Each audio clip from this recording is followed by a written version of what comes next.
ശംഖുപുഷ്പം നമുക്ക് എല്ലാവർക്കും പണ്ടേ അറിയാവുന്നതാണ്. ഇതിനകത്ത് തന്നെ 2 വെറൈറ്റി ഉണ്ട്. ഒന്ന് ഇതുപോലെ തട്ടായിട്ട് ഏതലുകളുള്ളതും, പിന്നെ രണ്ടാമത്തേത് തട്ട് കുറവുള്ള സിംഗിൾ. ഇപ്പോൾ ശംഖുപുഷ്പം ആയുർവേദിക് ഗുണമുള്ളതാണ് എന്നൊക്കെ നമ്മൾ പണ്ട് കേട്ട് വളർന്നെങ്കിലും നമ്മൾ അതിനെ വലുതായിട്ട് ഉപയോഗിക്കാറുണ്ടായിരുന്നില്ല. ഇന്ന് പക്ഷേ ഞങ്ങളിതിനെ നന്നായിട്ട് നമ്മുടെ ആഹാര കാര്യങ്ങളിൽ ഇതിനെ ഇൻക്ലൂഡ് ചെയ്യാറുണ്ട്. ഇതുകൊണ്ട് ചായ ഉണ്ടാക്കാം. പിന്നെ ഇത് നല്ലപോലെ ഒരു കളറിങ് ഏജൻ്റാണ്.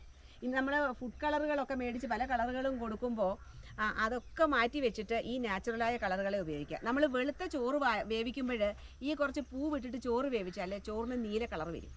പിന്നെ നമുക്ക് ചായ ഉണ്ടാക്കാം. പിന്നെ നമ്മൾ ഇതിൻ്റെ ജ്യൂസ് എടുക്കുമ്പോൾ ബ്ലൂ കളറിലിരിക്കും. പിന്നെ ഇതിനൊരു മാജിക് ഉണ്ട്. നമ്മളൊരു ജ്യൂസ് എടുത്തൊരു ഗ്ലാസ്സിനകത്തോട്ട് എടുത്ത് വെച്ചിട്ട് ബ്ലൂ കളർ കാണാം. അതിൻ്റെ പുറത്തോട്ടൊരു ശകലം നാരങ്ങാ നീരൊഴിച്ച് നോക്കിയാൽ മതി, അതങ്ങ് പർപ്പിൾ കളറാവും. ഒരു മാജിക്കൽ പ്ലാന്റാണിത്.